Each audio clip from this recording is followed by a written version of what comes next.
Special thanks to the Sofitel Los Angeles and Beverly Hills for their generous support of Andy's Girls. She.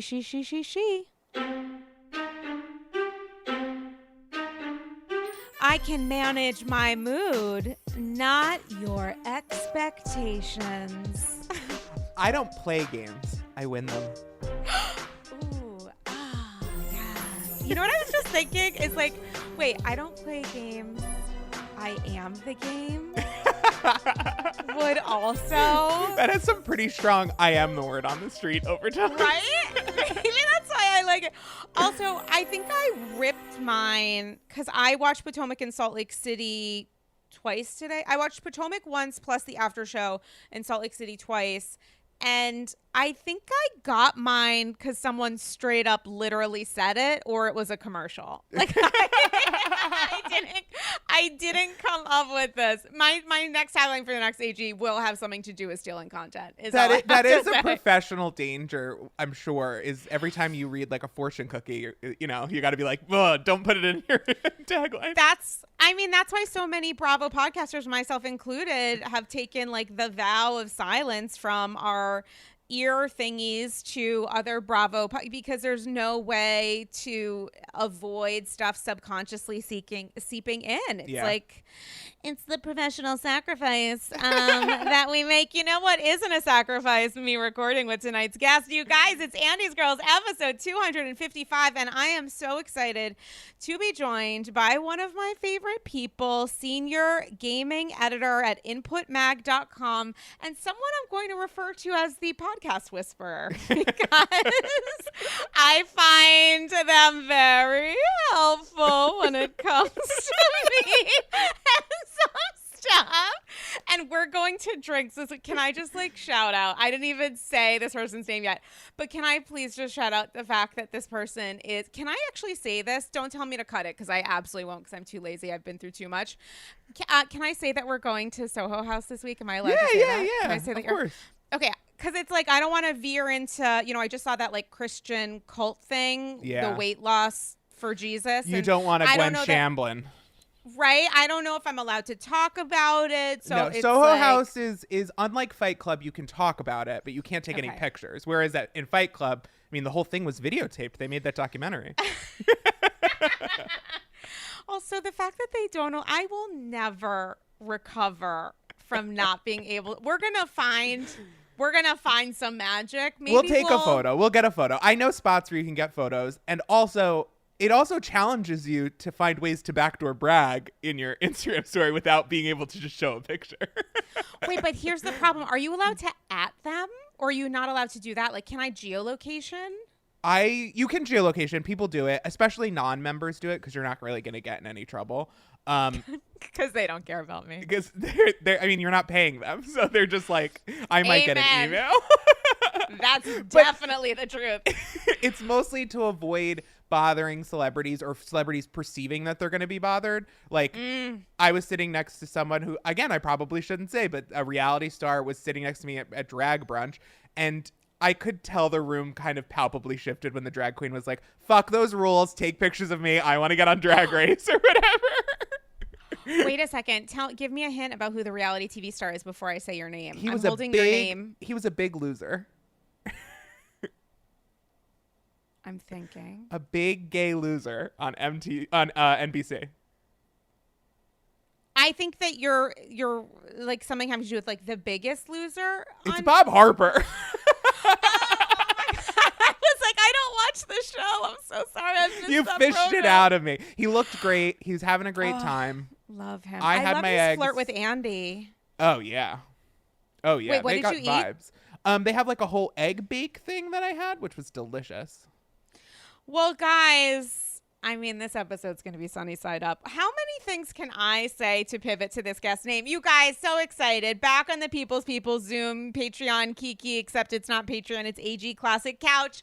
Welcome back, Ryan Houlihan. Ryan, how are you? Oh, I'm good now. I'm so happy to be back. I'm talking to my favorite lady.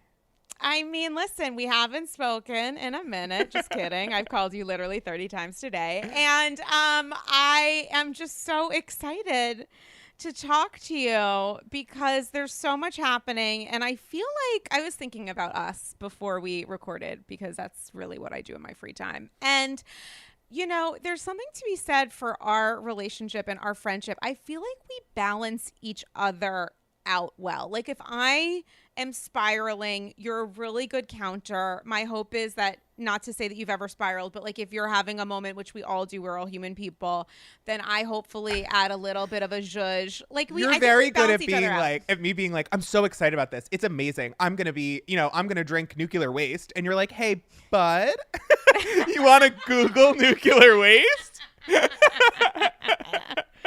100%. And I, you know, call you when Rome is burning and you're like, it's okay. What about Paris? I'm like, you know what? That's a really valid point. That's a really valid point. Have you considered fiddling? So listen, how are you? How is your October journey been so far? Good. As a spooky gay, I'm living out loud. I you know, I don't want to waste your listeners' time because we're on FaceTime right now, but I could give you a tour. My husband turned our apartment into like Halloween Fantasia. I'm surrounded by like a spirit Halloween store right now. Are you? Yeah. Do you guys go all out? All out. I mean, we took our chandelier and we turned it into a spider. So are you gonna? Yeah, tell me. Whoa, we're living out loud. Halloween has always been my like Christmas, and I'm shameless about it, just like I am with Disney World. I don't care if it's cheesy or chuggy or chintzy or whatever to people. I like Halloween. I think it's a lot of fun, and I don't really care if you think I'm a child. I enjoy it. So my whole apartment is currently Halloween decked out. I have 4 costumes ready to go. What are your costumes? Can we know? I can tell you 2 of them. And you're going to be excited about one. One of which is I'm going to go as 1966 Batman. And I'm going to make my husband go as Robin. Love that. I'm guessing that's not the one that I'm supposed to be. No. Okay, I'm finally thin enough to dress as a superhero. So I'm like really excited about it. Ryan. And on the other side of things, I'm going to a Real Housewives of Beverly Hills Halloween party. And I'm going as Kathy Hilton in full drag. Wait a second. Where is this party and why wasn't I invited? How am I not the guest of honor? It's a very small housewarming party of like 6 people at my friend Chelsea's, and we're all dressing as Beverly Hills characters, and I'm dressing my husband as Kim Richards, his favorite housewife, and I'm going as Kathy Hilton. And I got scary baby doll heads to make into a wreath. Are you gonna cover your husband in turtles or something? Like, can you get a little heart made out of turtle pictures? His hands are gonna. He'll be wearing gloves made of chicken salad. Oh, if you got him to bring just like one of those glass bowls and just had him knead whatever and say it's chicken salad. If he really wanted to be method, he should be preparing chicken salad with his hand, and you can just, you know, have him, you know, drink water with a straw or something, because he should be in the process of kneading the entire night. The whole night. The entire night. Yeah. I'm going to get him a Target shopping bag and like a Disney horse or whatever, like one of those Disney horses. Oh, did you ever hear her story about the Disney horse? That she couldn't ride it? No, she couldn't ride regular horses because she'd only ever ridden horses at Disney. And the Disney horses are trained that you don't need to know how to ride them. They're just so good. And after she was with Disney, she got on a regular horse and she realized she had no idea how to ride a horse. And that was like, to me, the ultimate Kim Richards anecdote of just like, what has this world done to this poor girl? Speaking of wild fucking anecdotes, I think you should get a Barbie doll and like strap it to your head or something because of this new revelation that Kathy Hilton got hit in the head with a ball or something at a Barbie commercial. I mean, how do we not know that? How do we not know great American history? Like, what happened to us? Public school education. Who's recording? It's your job, the scribes of history, to get this down. The Library of Alexandria is burned, apparently. Who is the Beverly Hills dramaturg who fucked up this poorly Brian so that Moylan. I had to learn? Brian, if you're listening, which you maybe are and maybe aren't, I don't really know. Ryan, there's so much for us to discuss. We did start off we had like 6 pre-shows for this, and our pre-recording was to say that we weren't going to talk about Beverly Hills. I know. Because there's so much going on in Potomac and Salt Lake City. I will say Potomac and Salt Lake City are they're in their golden eras. Like this is like Housewives at its most delicious and perfectly casted, and it's just it hit. It just, they're not missing this. It is a wild Sunday night, and I'm having a lot of fun at the movies. Beverly Hills, on the other hand, is now a sideshow act that I can't stop talking and thinking about, but I know it's not golden age Beverly Hills. What the fuck? Are you kidding? It's one of the best seasons. Maybe it's not golden age, but it's one of the best seasons of all time. It's not golden age. I get it. Golden age is the first 2 seasons. We're never going to recapture the magic that was. We'll never, and shouldn't be. We no. shouldn't be. No, it shouldn't be legal. It should not be legal. It shouldn't be legal. Oh my God. That's totally true. It's a phenomenal season. Historic in so many ways, the wildest, the craziest ways, but it's not golden age. It's not golden age. What makes a franchise season a golden age I Housewives think the first time that it finds its identity and rhythm, and then we know from then on that's what the city is, and it can reinvent itself and stuff, but it's like Scary Island was like, it's like a virgin moment where you were like, oh, that's who Madonna is. I get her. I like her.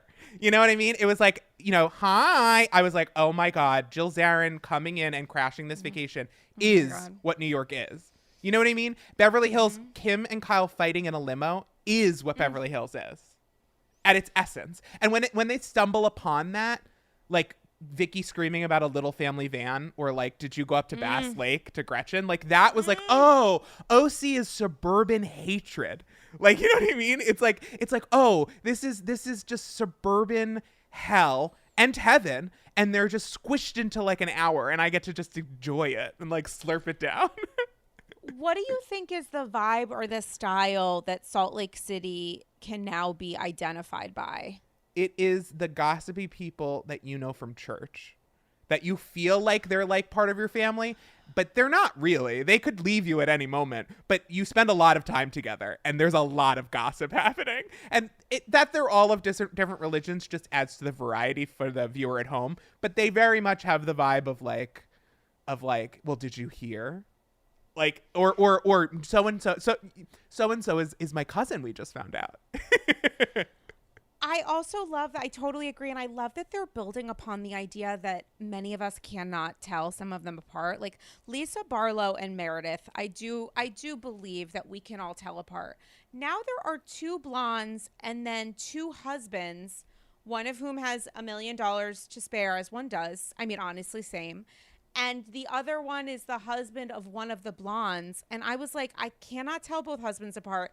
And I truly didn't even realize that there were 2 separate blondes until the second time I watched. And then I was like, wait, one of these is a Sarah something. One of these is, I want to call her Paige, but I know that's wrong. She looks like a Paige. I identified her as Sarah Paulson in the Lana Del Rey biopic. Okay. Coming soon.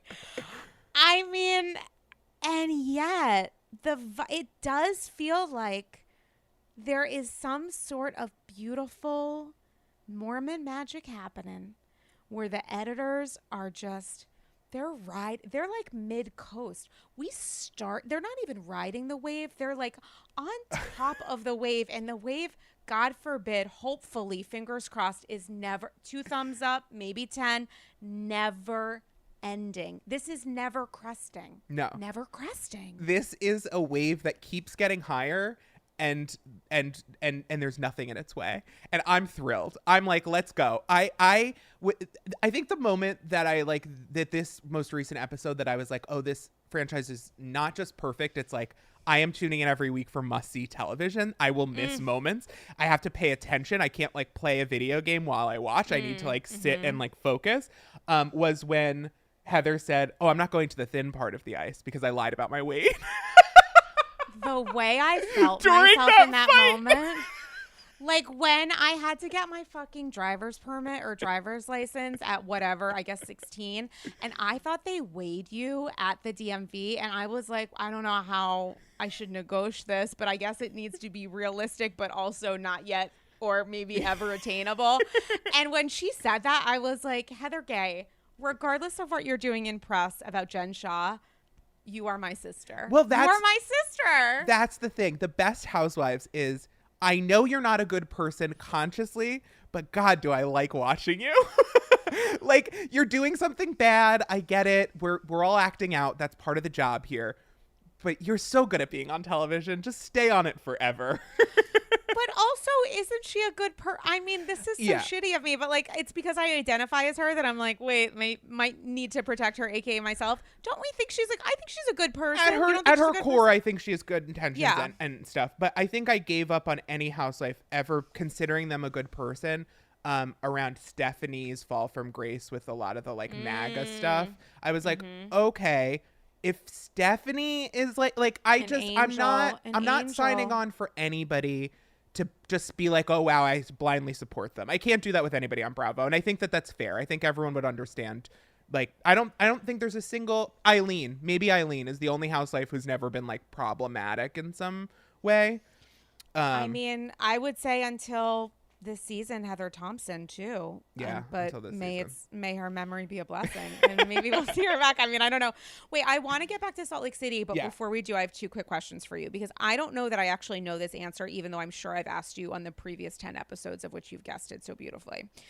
Which housewife would you call your spiritual housewife? Not your favorite housewife, but the housewife who you could identify with spiritually, and that can be in a problematic way. As you know, even though at one point she was my favorite, but like, again, may her memory rest in peace, Shannon Bedore for a long time had been my spiritual housewife for reasons that are both optimistic and challenging, but honest. Who is your spiritual housewife? And it can be anyone, obviously, present, past, whatever. I know what it sounds like, but I have to be honest. I have always felt very represented. Danielle, I'm gonna fucking oh my God. I knew the way that you let's just say that the listeners get me right now. I'm like Kelly Dodd. Terrible. I know you're building to something terrible. I was gonna say, just tell me the franchise. Don't tell me who. Tell me the franchise first. New York. Okay, then I think you were about to say it, so I know. I Bethany has forever long been the person who I felt is my audience insert in the world of Bravo. Recently, a lot of the stuff that's like from the past week, not loving. I love her charity work. I didn't love what she had to say about trans people. I wasn't like vibing with that for her. Oh my God. Yeah. Yes. I didn't know what you were talking about for a second, and I haven't listened to the clip because I don't know. But it's not the first problematic thing she's done. And certainly her viewpoint and her tone and the way she approaches issues, I see a lot of positive and negative about myself in. I similarly like a lot of I see a lot of things that are positive about Heather Dubrow, I think, are also positives about me. But we have very different negatives. But I think my favorite housewife, I know this isn't what you asked, but I think this week I realized that my current favorite housewife, Candy Burris, you'll always have a place in my heart, but I think it's Meredith Marks. I think Meredith is my favorite housewife. I knew that you were going to say Meredith Marks. I knew that you were going to say that. I think it just clicked for me. I was like, I like Meredith a lot. I want to spend a lot of time with her. How did the puzzle pieces fit into a Brooks Marks tracksuit? Not to say that you said Brooks. How she defended her son and how she wasn't going to turn this into as much as she is recording it, and certainly she showed up to filming, she wasn't trying to make this like a housewives moment where like someone throws wine. She was like, just apologize and then we can move on. And obviously Jen's like pathologically unable to do that and pulls all these stunts where she's throwing her tennis bracelet. But I saw her just be like walking away and being surrounded by people who were encouraging her to either betray her son or to make a moment out of it, which I think Whitney and Heather were to the side because they were like, let them battle this one out. Jenny's hyping them all up, like being like yelling at them, like, you barely know these people. Lisa's out there like, why don't you just apologize to her or whatever? And it's like, I don't think anyone here has good intentions for Brooks, who this is about, other than Meredith. And that combined with a lot of the supercut of her being like, who's calling who a fraud? Or like when she was like, I told Jen not to go after my family on Watch What Happens Live. The playfulness with which she is sticking to her guns and the excitement with which she has, the excitement that she has for what is going on the show, even when it's like, I want to say, like, even when it's like negative or it doesn't involve her, she listens to what's going on. I don't get the vibe that Lisa Barlow knows a lot about what's happening in the other women's lives, or that Mary's like keeping up with them. Meredith, I believe, is listening when people talk. And I think that she clearly doesn't have to. You know, like, she'd still be on the show if she just disregarded everyone's feelings in current situations. And she doesn't. And I like that about her. I think I like a housewife who has a level of normalcy and a level of surreality to them. I want someone who I'm like, you're grounded, but you live in cuckoo banana land. Like, I like Heather Dubrow. Heather Dubrow will tell you when your behavior is outrageous, but also her house is way more outrageous than anything you'll ever do with your life. That's such a good point.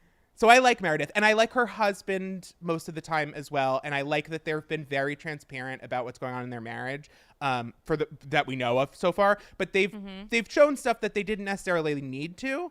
And they did it in a pretty realistic way where they were like, this is what's happening or whatever. And they didn't, I don't know, it didn't feel like they were doing it to play out a storyline. And so whether or not they actually were playing out a storyline doesn't matter to me, because functionally I bought it. And so I like that. I love hearing this from you. I really do. Can I ask what your reaction is to the overall Brooks dynamic? He's gotten a lot of pushback previously on social, and I want to get your thoughts on Jen's argument that he came for her and somehow Meredith came for her kids. I want to get your thoughts, especially because of your connection to Meredith and to Brooks. Anyone under the age of 25 is unpleasant to be around, and I don't blame Brooks for being unpleasant, I'll say. I think he's very affected, obviously. I think that's a total defense mechanism. I totally understand it. He clearly has some thirst for what the show could provide him. Also understand that. Anyone judging him for wanting camera time, you watch Bravo. You clearly understand. You clearly understand the benefit of the camera time to these people, especially to a young person who wants to get into a field that will be directly benefited from TV time. So I try not to judge him so much as I try to like enjoy his affectations and like what he brings out in his mom and leave the rest. You know, I don't need to buy a tracksuit. But I think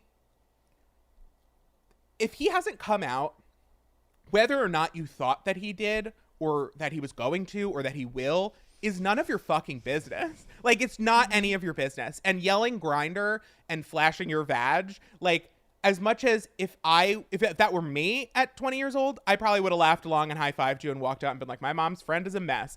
But any reaction to that is totally valid, and you should have apologized then. And when you didn't, and he went around and talked about the thing that bothered him, you shouldn't have been shocked, because if you do something that's going to bother somebody, they're going to talk about it, especially if they're like a child. And I think anybody under 25, in general for me, housewives-wise, it's not that they're off limits. It's just like, where is this going? You're not going to change them. Their actions are not the responsibility of their parents because they're legal adults making their own choices. And you're not going to change. He's 21 or 22 or whatever. You're not going to fix him and make him like the person you want him to be who talks through his conflicts. He's a child. But I also think like, it's just so truly none of Jen's business. And for her to not understand the perspective of like, I'm telling you exactly the reason that he's hurt, whether or not it's intentional. I'm telling you, you now understand what you did. You are not only denying that you did it, you're denying like the validity of me and my son being upset. And again, if it was just Meredith, totally fine. Deny her validity. We're on Housewives. We're here to have fun. But Brooks is like, that's real life stuff, right? Like, even the marriages are two adults who have chosen to be on television and they've both agreed to film. And even if Brooks is jumping to be on screen, I just don't think that a 21-year-old really knows what he's getting himself into in that regard. And to go so hard at him so early over something so personal to me is deranged. And so my entire sympathy is with Brooks and his mom. I think that this is probably genuinely incredibly painful. If this was me before I had come out, or if this was even me when I had come out and my parents were uncomfortable with it, or felt any sort of insecurity or any sort of shame, or we were working through any of this, it probably would have destroyed our relationships and my self-image for a very long time. And my parents and I have not always been on great terms. And I'm really glad we had the time and space to work it out alone without anybody's input. And pun intended, go to inputmag.com. See how I just get ads in for free? I love it. I'm so into it. I think like this whole thing is just too real for me. Like it's dark. It's not like you broke etiquette or you said something about my friend or you stole a caterer. This is like, Jen, I need you to just actually realize what's happening. And like, obviously this is going to be played out over the course of a while and it will impact lots of different storylines. But I need you to wrap up right here, admitting that you did something wrong so me and my son can move on. And that she isn't doing that. None of the rest of it matters. I don't have to like Brooks. I don't have to like want to hang out with him. I don't have to want to buy his tracksuit. I don't have to think he's cool, even though I might think all of those things. And I'm not saying I don't. None of that. It's completely immaterial because what Jen is doing and did is so directly harmful to someone who is not in her line of fire, really, that I think it speaks really heavily to her character, but it also speaks to the character of the people around her. That as much as Heather and Whitney have been saying, like, you know, you're wrong, you should just go apologize. Like, they've been telling her straight up to her face. Hanging out with someone and having fun with them when you know that there's this giant thing that they're doing and that's completely unresolved is wildly uncomfortable for me. And I can't just like blindly be like, well, we're friends, so I'm not thinking about it. That's like uncomfortable for me too. So if I were them, I'd be a little bit more, I mean, if I was Heather in general, I'd be a little bit lighter in the loafers about, you know, dancing around the Jen of it all, because I think she's making some bad calls on that front. But again, that's between the two of them, and they're adults and they're both stars of the show. I mean, at least Heather and Whitney are recognizing and talking about what Meredith is doing. Lisa isn't even doing that. She's like gaslighting her friend by refusing to acknowledge the reality so that she doesn't have to participate in the exploration of said reality. And the whole thing with Jen saying, she said a couple times, which may have been difficult to understand because she was screaming so much, but which I can appreciate. She said a couple times that like, but he harmed me, and putting aside how he harmed her kids, which who could have harmed her kids more when it comes to her reputation on camera than Jen herself, him harming her by talking about it being uncomfortable, seeing her, I'm going to take him literally, seeing her vagina as someone with a vagina. Swipe right if you're interested. I don't ever want to see my parents' friends or anybody's, if anyone shows me organs their genitals, I'm gonna without talk their shit. consent.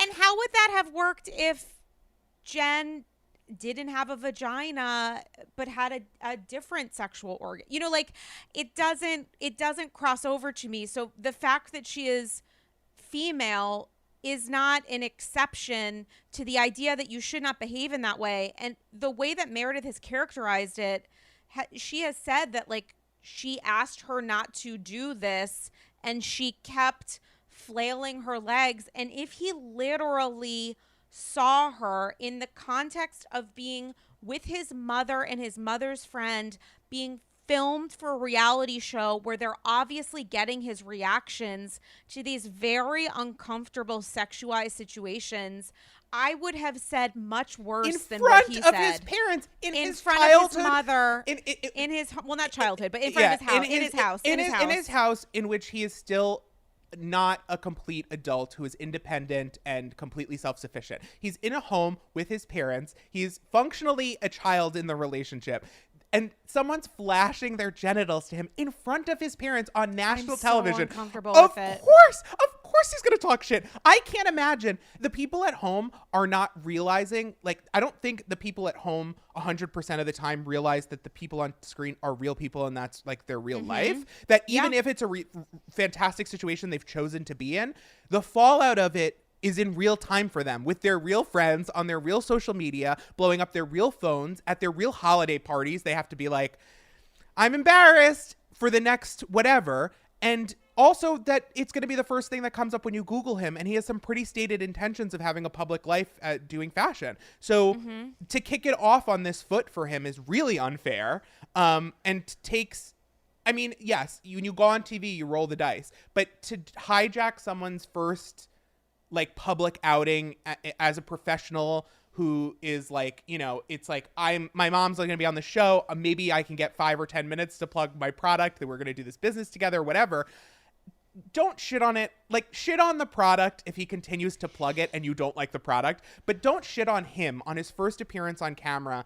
It all feels so wrong in so many ways that it's really hard to find an out. Every time I've seen people defend her, it's like, well, you know, if you're ready to talk spicy, you got to expect spicy talk back. It's like, I don't think saying someone showed me their genitals without my consent is spicy talk. I think that's yeah, I hear you. My pushback to that is there is an argument that he is appearing way too much on camera and is a character in a way that he's a character. So it's like, when you sign up for this, there's going to be valid critique. And I totally get that. I also think Seth was not here for a lot of filming, and obviously at some point there was a decision that someone needed to step in like the surrogate family role to support Meredith as a housewife. She has another son who plot we don't exposition. see on camera. Chloe is in New York going to school, and Brooks was able to be there. So it's like, we're punishing him for filling that role on camera that obviously he agreed to do, but may have served a strategic purpose truly in supporting his mom. And I think people think, well, he's doing it. And of course, as you said, why wouldn't he? But I do also think there is another reason for this, that he's actually also helping his dad, which is something that isn't really discussed. I do want to shift gears from this a little bit because there are other things I want to get your thoughts on, but I do have 2 just remaining questions before we close the door on this aspect of SLC, which is, in the moment, do you think that Jen believed in her own apology when she apologized to Meredith? And do you think, regardless of whether or not Meredith felt it was honest and real, did that matter to her as much as actually hearing it on camera? I think what was the value of it? It mattered to Meredith to hear an apology and some kind of contrition, just to say that she did this for her son. I think that's an important thing. She didn't let up until she got something for him. That's really important to them. But I think Jen genuinely wants this to be over, but I don't believe she believes she did anything wrong or that she has anything to atone for, or she believes that she was just doing reality TV fun personality stuff and he's being really dramatic and she's stirring the pot, but she's not realizing that, like, you're not dealing with Lisa Rinna. You're dealing with, like, a child about the most destructive, hard, painful thing that he's ever dealt with, besides maybe his parents' possible divorce. And you're, like, stirring at it. And it's like, I don't know. I think the value of it was real to Meredith, but not real to Jen. Jen said that there's a double standard when it comes to criticisms, rather, sort of lobbed her way. Would you agree with her that there is some sort of double standard? I think she has set up a double standard for herself because she has created a situation where she apologizes one day, she's still mad the next, or she still believes she did nothing wrong the next day. She gets an apology, but then she stays mad at people. She's on Twitter making problems in between seasons that are just completely over or immaterial that you don't need to do for attention or relevancy. I think you create a double standard when you set up a pattern of behavior that people can't expect you to keep your word. If I don't expect someone to keep their word, I'm going to have to keep tabs on them if I have to be around them. And I don't get there. I give you the benefit of the doubt when I first meet you. It's if you repeatedly screw up, which she has, you've created the double standard. So whether or not she's right that it exists, it's immaterial. There should be a double standard for Jen Shah. And of the things we know now, of course there should be a separate standard for someone who has verifiably got no conscience. Yeah, and she does seem to be rather focused on the fact that she didn't do things intentionally, which really has nothing to do. It is something, but it's not everything when Meredith is explicitly telling her that, like, regardless of her intent, the impact was enormous. Intent is one of the pieces of the puzzle that you have to put together in situations that are really unpleasant or where someone's done something really egregiously wrong. Intent is a piece of it, but it's not by any means the largest piece. It's nice to know, but it's not like, it's like a flag on the top of a boat. It's good you didn't stick a flag on your giant evil boat, but it's still a giant evil boat. You know what I mean, or whatever. It's like you to draw attention to it and to purposefully do things are difficult and awful. But if you say to someone like, I didn't mean to do this and I didn't bring it up after that and I tried to just move on, it's still like you still did the harm. It's not like it's just gone. And I think intentionality is also like a coward's defense. If you don't have anything to say like about how if you don't have no ability to own up and face the music, you can hide behind the fact of, but I didn't mean it. This isn't fair. And it's, ignorance of the law or ignorance of your actions doesn't mean that they don't have material consequences. If I hit someone with my car and I, accidentally did it, I still hit someone with my car, like it doesn't go away. It's not gone. It's part of the discussion when we talk about what I need to rehabilitate, but it certainly doesn't mean that it's like a mulligan. 100%. And for Jen, who's also now accused in federal court of like intending to defraud bajillions of people and as the co-conspirator mastermind of this enormous fraud-based empire, her talking about her intent is like, sweetie, you might as well practice and talk about the fact that even if you intended to do a certain thing, it landed in a way that was different, or this is practice for you. Either way, it's fascinating timing for us. There's something to be said about the fact that we know what most of her intentions are. We know what drives her. We know what gets her up in the morning. Meredith, part of why I like her, to bring it back around, I just realized this while talking it out, is there is an air of mystery to what's going on. There is. I want to know what Meredith thinks and why she does things and what her opinions are. I genuinely want to spend time with this woman. With Jen, I'm like, you want attention and money and like sexual power. That's all that Jen seems to have pursued in our time with her. And attention and money and sexual power, like they're not noble goals that I can be like, well, she was just trying to get a business off the ground. Like she was just trying to steal and defraud and capture people's attention through positive or negative behavior. I don't know. I find Jen to be a very worrying character. Like that we need to, as a community, we need to request that Bravo only invite someone like that on sparingly. Like a little Danielle Staub here, a little Jen Shah there. I get it. We're going to throw a little, like, we want to throw a bomb over the fence. But Housewives tends to attract a certain kind of personality. And I think we're getting an increasing frequency of these people that I don't think are in service of what most people like about the show. Conversely, a little bit goes a long way. It really kind of shows you the power of a strong beta, which I have argued for years through Kyle Richards, which a lot of people don't like. But Meredith Marks, and they have every right to, Meredith Marks to me is the epitome of a strong beta with flashes of something which I wouldn't necessarily consider alpha energy. She just sort of has that spark, which is she's so a star. Interesting. I mean, she's like Sonia. A disengaging star. Yeah. What?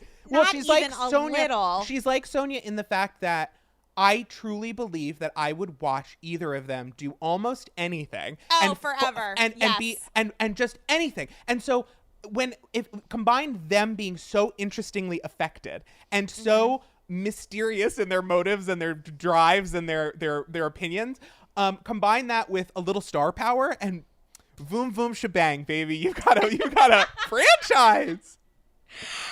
Listen, I want to get your thoughts on the Lisa of it all, because I thought that final scene was so I was charmed by it, which I know wasn't necessarily the purpose of it, but it was certainly the result. Before I do that, though, I do need to give a shout out to one of my favorite charming hotels. This past week, I had the joy, the pleasure of staying at the Sofitel Los Angeles at Beverly Hills, one of my favorite stays. I have stayed there before. We're both doing the chef's kiss, which you can't see because it's an audio podcast, but we're telling you about it, and that matters. The location is perfect for LA, right at the center of Los Angeles, at the crossroads of Beverly Hills and West Hollywood. It is the iconic location of Pantygate. Did I wear my undergarments in honor of Erica Jane? Yes, I did. But was I thinking about that moment, that scene? Did I watch a little bit of it during the trip and literally yesterday and today trying to pull back my stay back into the memory of my body? 1000% I did. It's a bajillion star hotel with luxury amenities you dream of. I had a crazy stunning view of the Hollywood Hills, the Hollywood sign, and more. They have a jazz, like a celebrity hotspot bar and hair salon and so much more. And I just want to give a shout out to the Sofitel Los Angeles at Beverly Hills for being so kind and generous. It was my second time staying there. I hope to come back soon and stay there again.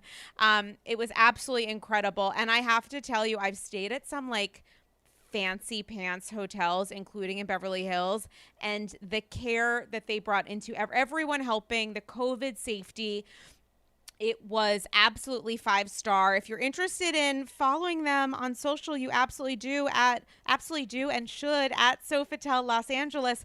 Website to book www.sofitel-los-angeles.com. Thank you so much, Sofitel Los Angeles at Beverly Hills, for such a wonderful stay. Invite me.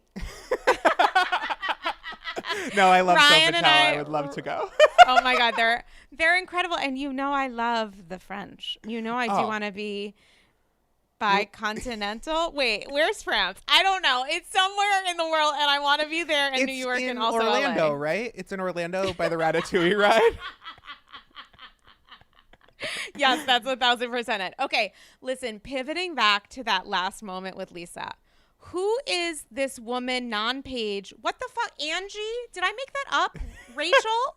What is her name? I knew it before we started talking, and now I I've swear lost to God, we're calling her Angelica Rachel. Her name is Angie R. The blonde. Not Sarah whatever, but Angie R. I truly have absolutely no idea if that's her name, but it is her name now. It is her name now. Yeah. That moment, her entry as a friend of, her dipping into so many different little pools of fucking drama and giving us this gift. What's your reaction? She came to make a splash and enemies out of lifelong friends. And frankly, I really respect that. I really think that, you know what? Like, if this is Lisa's job now, Lisa, buckle up because I'm going to help you perform your duties. I thought it was, what an episode to make as your entrance. Trans rights. Yes, $1 million donations. Fights. Beautiful casino night, by the way. Very nicely pulled off. Gorgeous. Not since literally any casino night. Apologies to Katie Ross, but this is how it gets done. Also, Angie R's pink feather outfit, her $1 million dress, one of my favorite outfits anyone has worn on any. I can't stop watching that moment because I am like I have a pair of Manilas that are very similar that maybe I'll break out for the next time we record. AKA I'll point to them while wearing literally nothing on my feet. I thought she looked stunning. I the dress don't know itself her name, was but I want ally. to know her dress.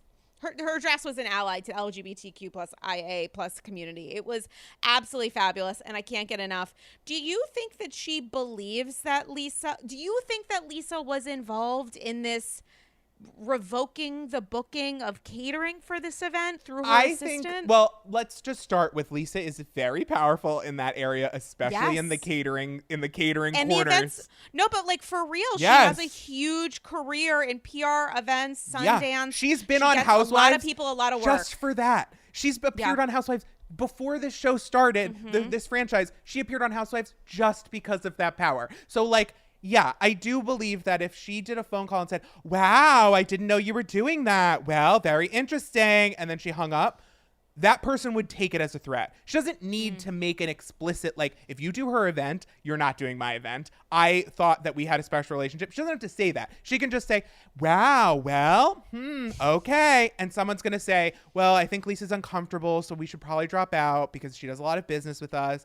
And then it makes it back through the grapevine. The reality of what happened makes it back rather than the like point for point, this is what was explicitly said.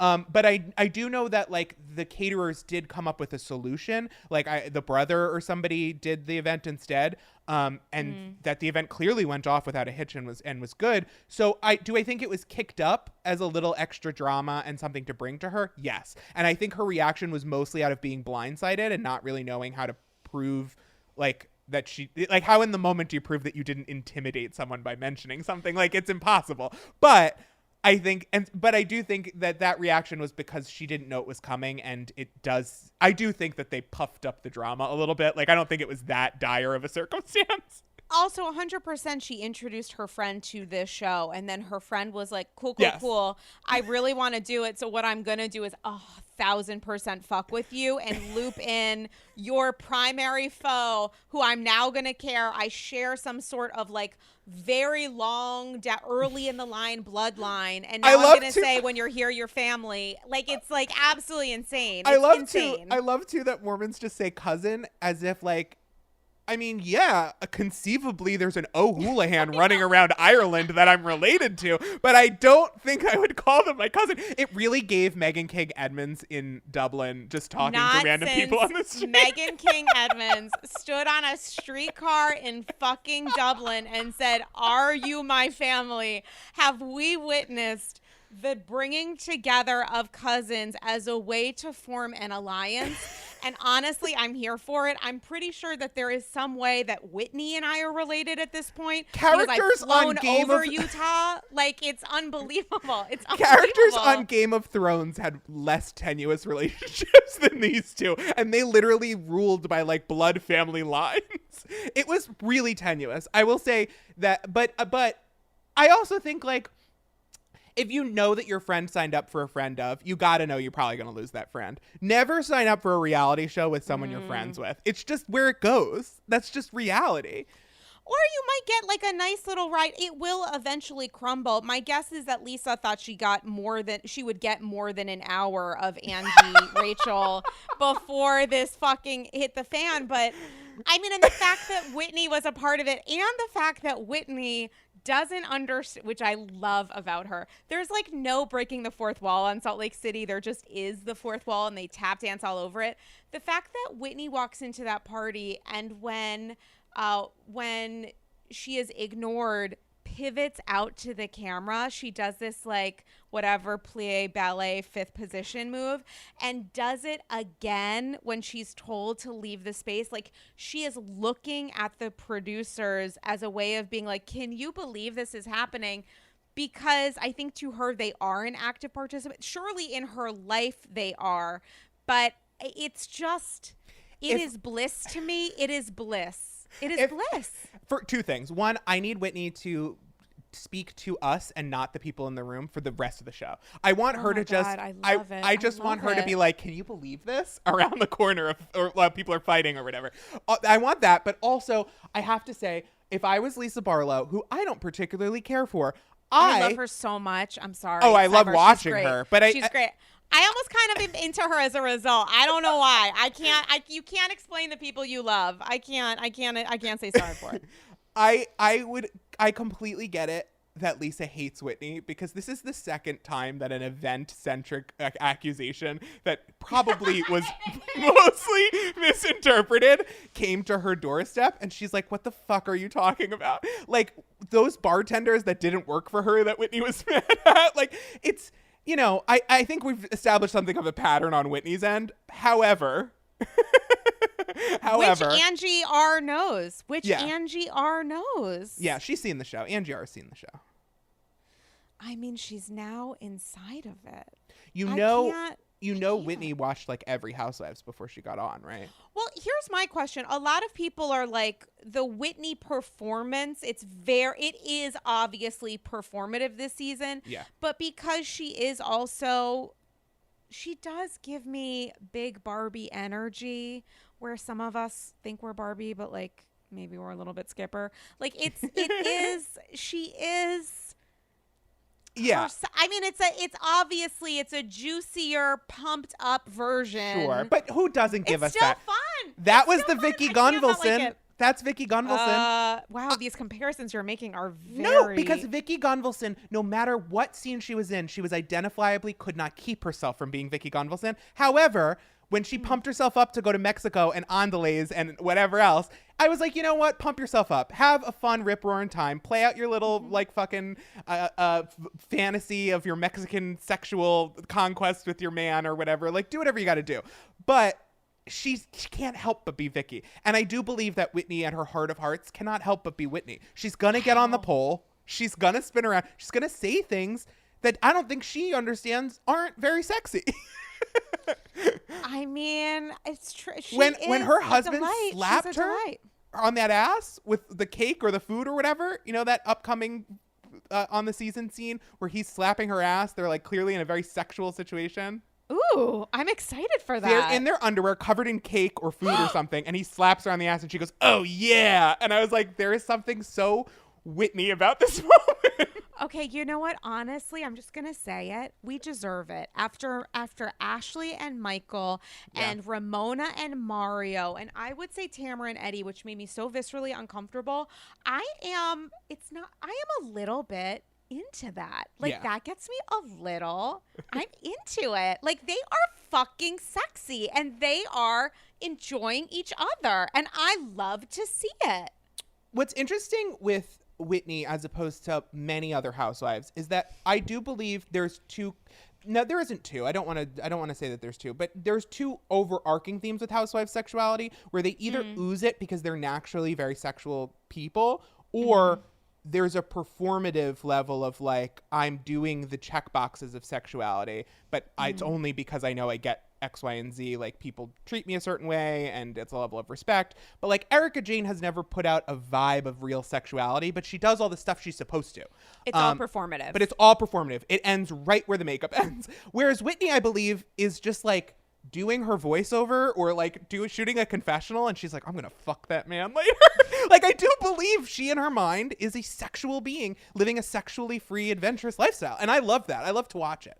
I also would say that when she says we're only having sex 3 to 4 days a week, whatever the number is, she knows that is still a very high. Yes. Whitney is smarter than anyone maybe before has given her credit for. Yeah. And yet she also is Whitney with a little bit of She's also a little dumber than anyone gives her credit for. But right. in a fun way. In a good way. Yes. I love it. And also may we all. And she gets away with stuff. And I'm like, you know what? I'm here for it. The way, like, Lisa can never really be able to rip her apart. And she knows that. And that probably annoys the fuck out of her because you can't. Whitney is a little bit of a Bambi. She's a little Bambi. She doesn't have big Bambi energy, but there's a little bit where it might be too easy to like really take her apart, and it might also be more difficult, and that's because there would be, I think, an audience response. It's just a different, it's not alpha or beta, it's just, I don't know what it is. It's the complicated simplicity of it all. It's very difficult to grasp with. And I also think she gets a lot of extra graces as a result. I think the major criticism her way this season is the fact that it does feel performative, that she's doing, there's too much extra there. But I do also agree with the fact that at the root, unlike with other people, including unlike with other people in the Housewives realm, there is still some truth. Yeah, it's a very needed element on this particular franchise. The like kind of unpredictable, fun ball of energy stuff is needed because this is a franchise of people who have been trained to either button up, and they're either maintaining that or they're rebelling against it, but only like Heather only in the most marginal and in like light of touch of ways. We do need someone like Whitney to just transgress and make it okay for everyone else to like drink a little alcohol, do a little dance, you know? Like I need you to go to that end of the spectrum so we know where the spectrum ends so everyone knows to hit the middle. And also, even when Whitney is fucking with someone, and she surely was taking great relish in seeing Lisa fucked with, that she does still have a lot of natural light. And in a season with a cast that includes Jen Shah, who at her best is a very different kind of spirit. She just really is. Plus our knowledge of what's coming, it is very helpful that we have somebody like Whitney who can balance it out. It just is necessary, regardless of how you feel. And everybody has the right to criticize. Oh, yeah. If you don't like her, that's a total taste 100%. 1,000%. And her way of speaking, I find to be very interesting, and I love listening to her like sing song or whatever. Some people find it irritating. I get it. No, I like it too. I think the best thing about Whitney is that whenever a housewife does something that they know is wrong or bad, or that they know they're making a problem for someone else, generally they have like a couple methods that they slip into. Luann's is usually like, I had no idea, but I just said what it is on camera. Or Ramona does the like, she like pulls you in and she's like, did you hear? And she's like a cat with like a mouse in its jaws. Whitney and where the mouse is a saucy little giggling minx. And I love that. I love that she's like, and then she runs off into the night. Like that's so delightful in a cast. Like you said, she has a natural light in her, in a cast that tends to have a natural darkness in it. Honestly, maybe I want to be flirted a little bit. Yeah. Like I want someone to flirt with me a little bit on Housewives, and she's a flirty motherfucker. And we deserve a little bit of a flirt. We really do. And I believe that Whitney and Heather could go to a Target and navigate the experience. I believe that Mary would have a nervous breakdown in a Target. She would be like, Mary who are would these buy the people? Target. Mary would be like, you know what? We needed a house here anyway. Just get all the customers out. We don't need them. Robert, I already bought it all. Yeah, 100%. Do you guys pray to Jesus? Great. You're a part of my church now too. I mean, there's a lot happening there.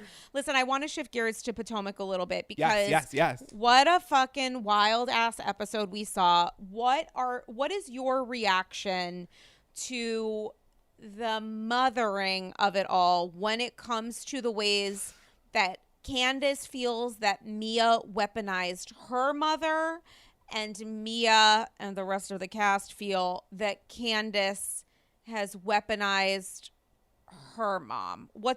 How do you navigate that world and that dynamic? I think there's different levels of mean, and I think Candace's mom can handle a little shade when she is throwing quite a lot of it on camera, appearing during, music video shoots. Like, it's a very different relationship when your mom's rich and she's a psychologist and she's still doing these things to people. Like, at that point, I think you've opened yourself up, not to an attack, not to be like, oh, your mother's the worst person and I want to murder her. Like, that's ridiculous. But I do think you open yourself up to shady comments or like someone taunting you in a fight.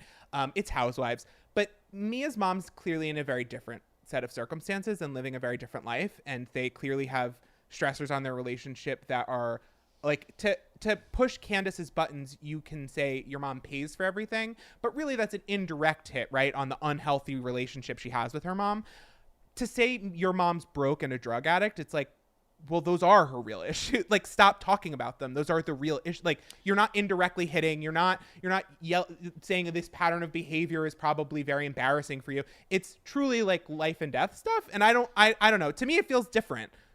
I don't think that Candace ever explicitly said your mom is a drug addict. The response that the women were saying was stop bringing her mom into it because she has a history with addiction and because it is so obviously punching down. Yeah, I think it's saying like your mom's broke, your mom is the response. I don't know that we do not know whether or not she knew about Mia's relationship with her mom prior. She obviously does now and has said on the after show she doesn't regret anything because it's Candace. And she when the lady said, "Hey, maybe this is a topic to pull out from," like, you get it, you're rat-a-tat-tat, Candace, cool. She doubled down. And then she started throwing the lettuce because Mia wasn't giving her the response she wanted, which made Candace look, frankly, sorry, Candace fans, I know you were a legion. It made her look pathetic. You can't handle someone not reacting to you, so now you're going to get physical after an entire season where you performed how horrible physical violence was?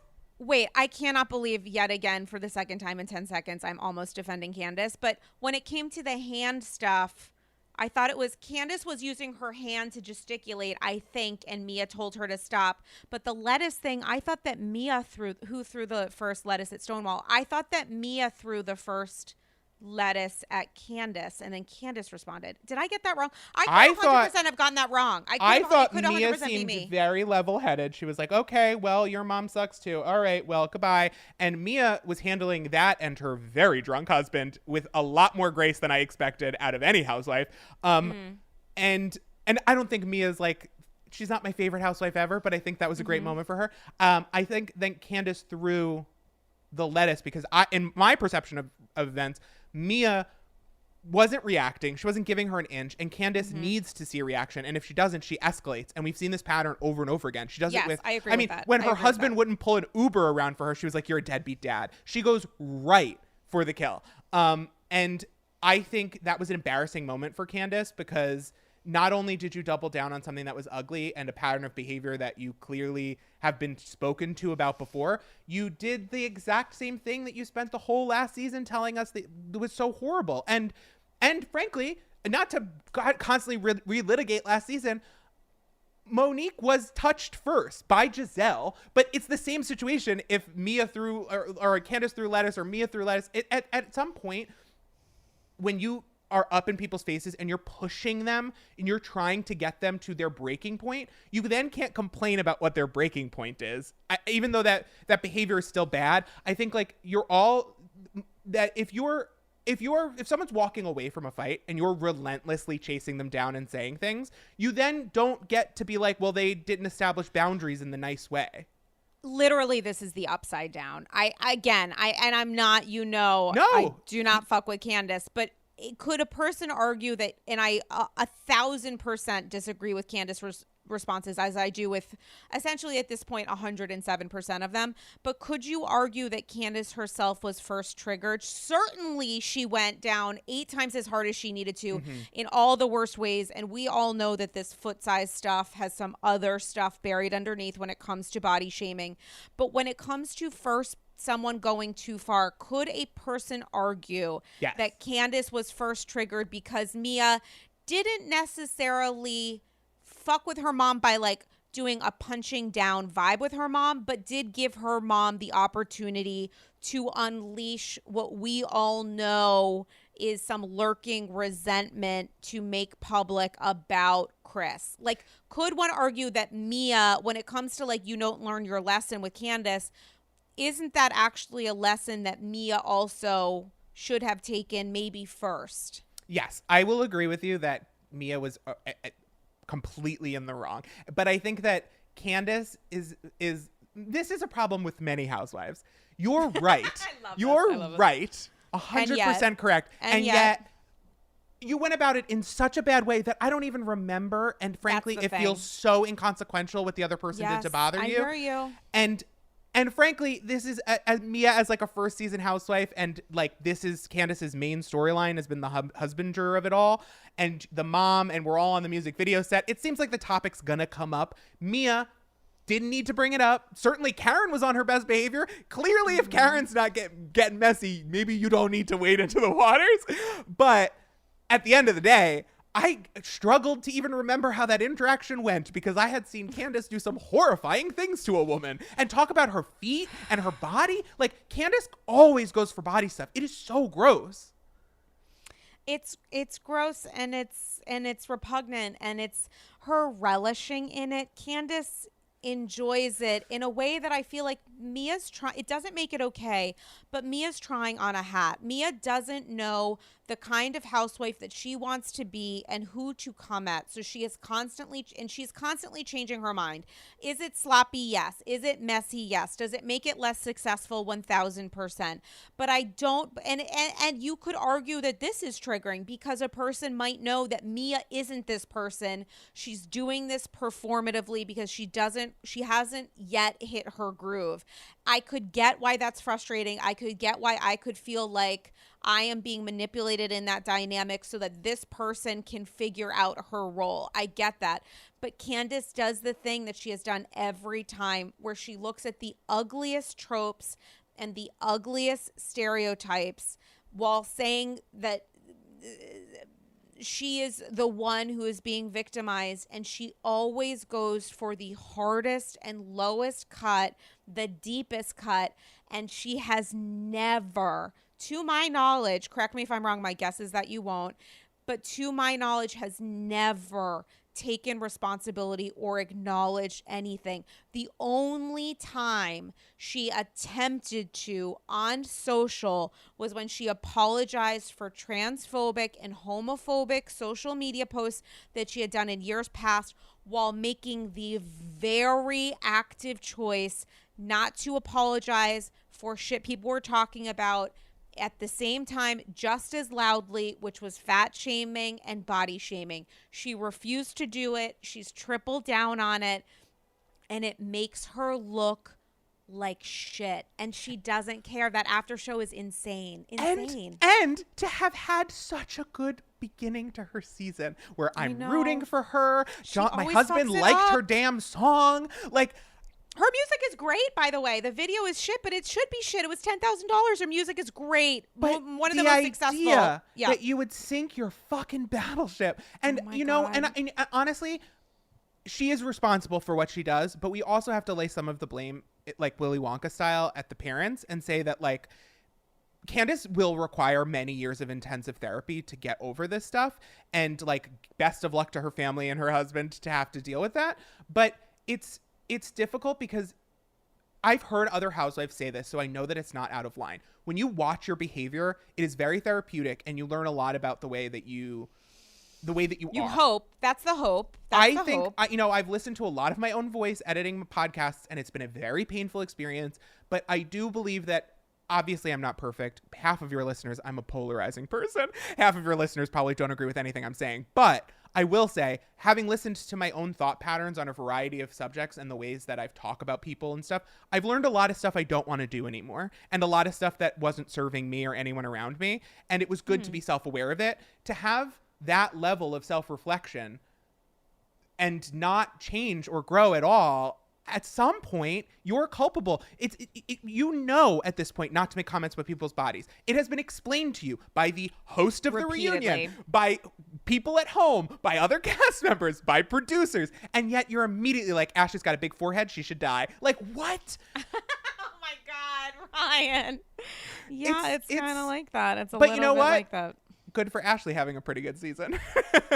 I mean, Ashley's coming out smelling like a rose a little bit. I'm trying to look. There was, before Instagram went down forever ago, there was a quote that I liked that I Am Brilliant, BRILLYANT, posted, that I saved because I don't know why. It was like, I was super into it, which was something that they posted: you loved the person I was, I love the person I'm becoming. And I don't know why that really got to me. That, and Jon Stewart went on Smartless, which is one of my favorite pods to listen to, and talked about the ways that you don't lose a feeling quicker than the feeling of love turning to hate, which is the idea that people love to love people, and the expectation, the reality of that love is you put someone on a pedestal because inevitably you'll be able to pull it out from under them. And there is an aspect of that to content creators, to housewives, in and outside of the Bravo world, in and outside of the world that we live and work in, and podcasting, and also in and outside of the world of being a human person. And the reality and connection to Candace is kind of interesting because it's a little bit of a lesson that applies to her, in the sense that when it comes to, I'm like figuring this out as I say it out loud, so bear with me on this journey, but in the sense of loving someone so that that love can turn to loathe, there is some connection that I see in Candace when I think of that sentence. She takes us on the cycle really quickly. She does. And it's also one of those things where I feel like at a certain extent, regardless of my interactions with her and whatever else, I can't help but empathize with her because the journey with her mom is devastating when you think about it. The ways that her mom weaponized, for lack of a better, everyone's favorite phrase, the idea of mental health treatment to harm and shame her child, which is so unbelievably dangerous and cruel and is a long-lasting damage that obviously Candace is now using, as she did against Mia with the you need to seek therapy, knowing that's where family money came from. You know, it's not a bad thing to go to therapy. Let's pretend it is, though, for the purposes It bought your house. Right. For the purposes of you wanting to make this person feel bad. And with Candace, it's almost maybe the reverse of it a little bit. Like, it's so hard. Candace doesn't allow people to feel for her for very long because of her reactions and because of her behavior. But her expectation is that we will always understand and agree with the idea that her modes of seeking revenge or fighting for herself are always okay. And she does not understand the difference. She takes pride in saying, I am smart enough to go low while you stupid fucks try to stay at the middle or maybe do something dumb like going high. I see you and I am smart enough and witty enough and cutting enough to do this, and I deserve to do it.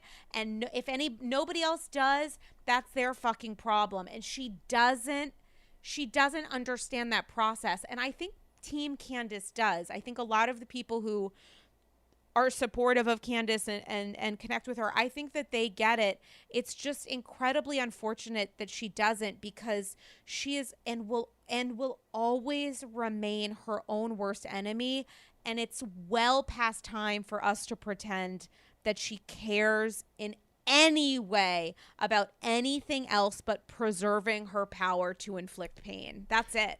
Don't you think that some level of it too is that she's so numb at this point? I get that perspective that her mom has cut her in a million different ways, a million different times about everything. And so to her, a comment about a forehead is like throwaway because the things she's heard about herself, and she survived just fine. Such a good point. What does low mean to her with everything that she's probably endured? That is such a good point, Ryan Houlihan. Such a good point. So I do understand that for her, she's like, it's tit for tat, but she doesn't understand that tat is very different than tit. Her scale is so fucked up as a result of what she surely experienced, which doesn't mean she can't be held responsible, but maybe it's well past time for us to acknowledge that even after she's told this is the scale, regardless, this is the human scale, she just can't process it because she knows what she's experienced, and she's probably thinking either I was trained to do this, I survived much worse, or whatever else. Yeah.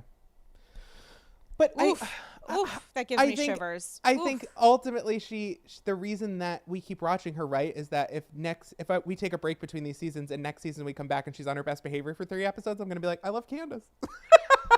She's very charming and she's smart and she's very pretty. She is charming and she has great reaction shots. There are moments where she's shutting the fuck up, and even if she's talking, where I'm looking to Candace to get her reaction. And I do think she is trying to grow. I think that also happens as someone who's never been married, and you are married. I think that a part of that must happen after those vows, or regardless of whether or not you've been married, when you enter into any kind of long-term partnership where it's like the trust, you've already communicated and expressed trust, but the transaction has now already taken place. You've decided you're going to be my person, you're going to be my lobster. Maybe you've said that in front of people, maybe you've just said that to your significant other. But once that has taken place, there is a certain point of like the, flip side of the coin of like, this is the person I can hurt the most because they're not supposed to leave. And also, if this is the person that I have committed myself to potentially forever, I should probably be nicer because I am afraid that they might go, or I don't want this to be a forever that turns bad. I think that's why she's working on stuff with Chris sometimes. Part of the thing when you get married is like, a lot of people see it as like an ending, But really what being married to someone is committing to growing together and committing that like, I'm going to have my best intentions when it comes to you. And I know you will with me. And there's a level of trust where like, that's why people always say like, just keep talking, communication over and over and over again, because that is the work. That is the, like, if I put in a good effort, you put in a good effort, we mean well for each other, we can solve this and figure it out and talk through it.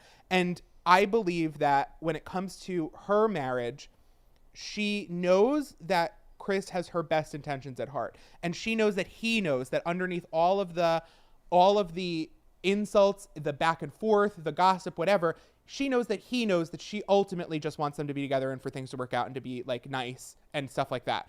But the breakdown in the process is that trust is step one. The rest of it is the communication. The rest of it is the honesty. The rest of it is directness. The rest of it is honestly, the rest of it is suggesting things and then not holding it against the other person when they're wrong. Like, a lot of a marriage is someone saying to you, I think you're doing this. And then you're like, no, I'm not. And they're like, okay, I'm sorry I tried to figure you out like that and reduced it or whatever. And you're like, it's fine. We're both trying to solve this. And you move on.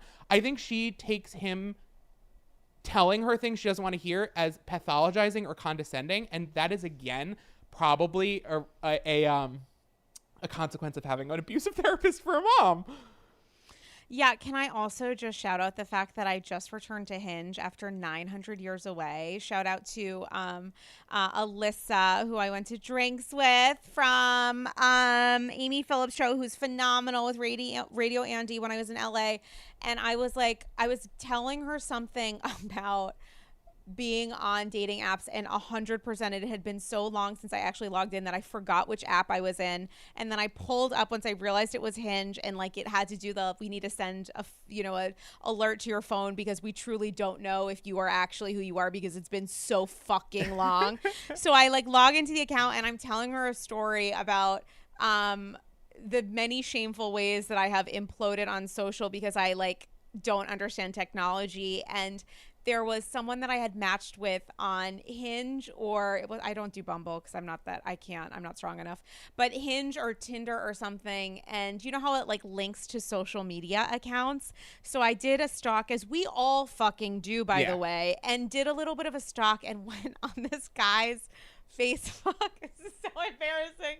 I went on his Facebook and I was like this is forever ago, intending to like press a photo, and I accidentally sent him a friend request, and it was after we matched, so he knew my last name, and it's like moments after we matched, and I literally died. We didn't speak. I'm sure he unmatched me on, I think it had to have been Tinder, but I genuinely forget. And I was telling this to Alyssa, and I was like, it was like so mortifying. It was my lowest low on, which is frankly optimistic, but my lowest low on social. And then I fucking logged back into Hinge, and who pops up that I matched with? Then this motherfucker from Tinder and I'm like, so now we're matching. I'm not going to say a damn thing because I'm mortified, and I don't know if he remembers me.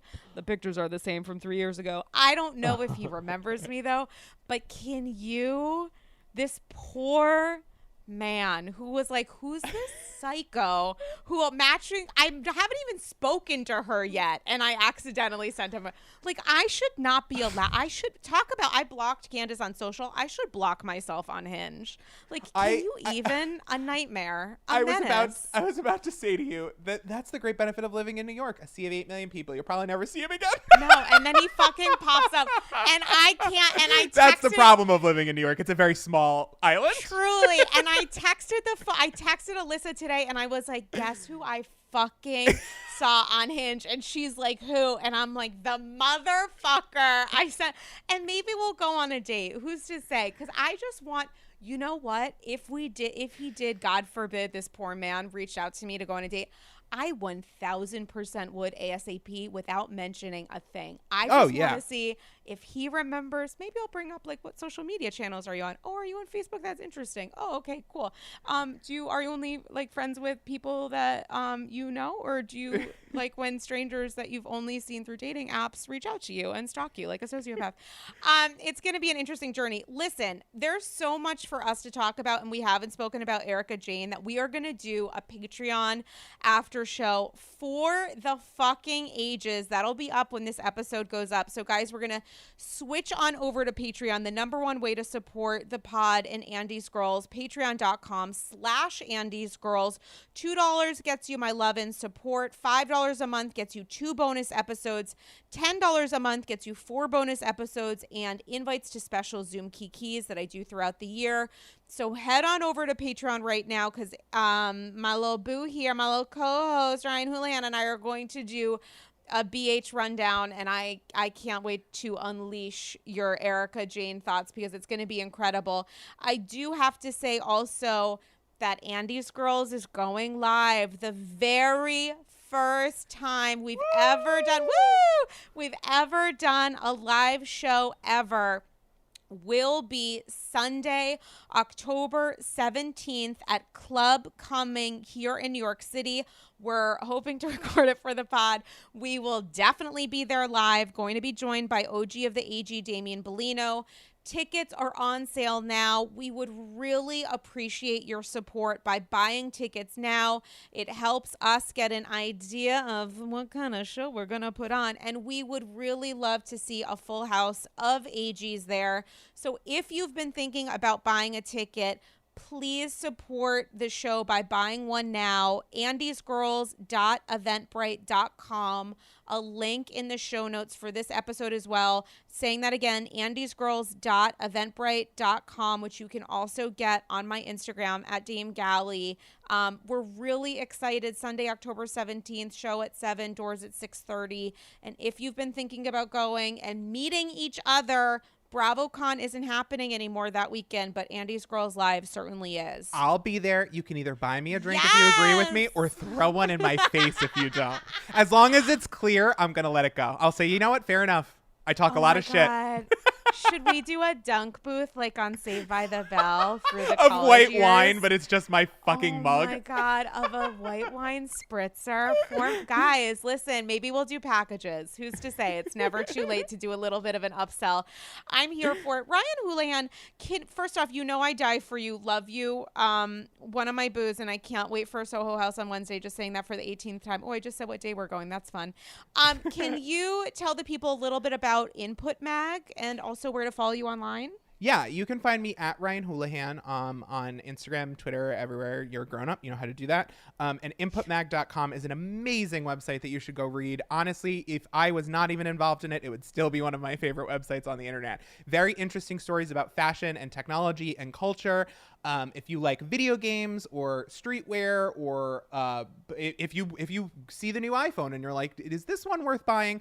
We'll probably tell you that it isn't. So go to inputmag.com where we support the environment and also destroying the environment for consumer electronics. And we've also done housewife stuff and Bravo content. Yes, we have too. an amazing piece by Kyle Turner about the Real Housewives and the relationship that the housewives and the show have with consumer technology, social media, how that has reshaped our entire concept of femininity and a woman's place in the media.